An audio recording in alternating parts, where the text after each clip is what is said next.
Good afternoon. My name is Martin Mora from Costa Rica, Central America. For my question is also addressed to Mr. Elson. First of all, to commend you for your initiative. We should all try to actually have the branch that has this positive impact for the most poor segments of the population. But in order to be able to break away from poverty, you have to break the poverty of a mindset of education, of training, because sometimes you cannot include in this huge machinery, particularly in such an industry as tourism, where quality and service are paramount important. When you do not have a school training or you do have training in order to be able to be incorporated in the industry. So we have this unfortunate game. What came first, the egg or the chicken?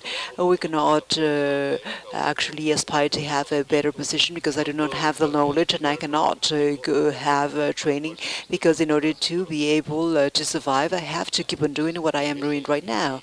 So that is my query. Well, that's a query we can talk about for quite a time, I must say. I mean, isn't the very intractable part of the poverty challenge that it's all linked together. Of course, it's not about tourism, but it's about education, it's about health, it's about water and sanitation, and it's about a zillion other issues. Had this poverty problem be a problem primarily of money, as some people suggest, I think it would have been resolved long ago.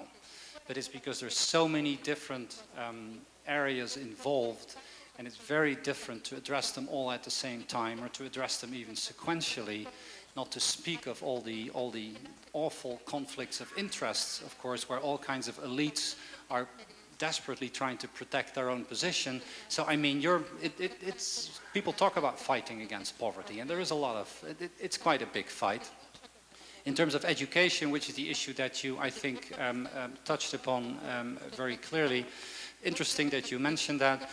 Our tourism work in the region here, we have very, very deliberately decided to link that to vocational training education in specific value chains. So that can be in coffee, but it can also be in tourism. And that's a little contribution that we are trying to make.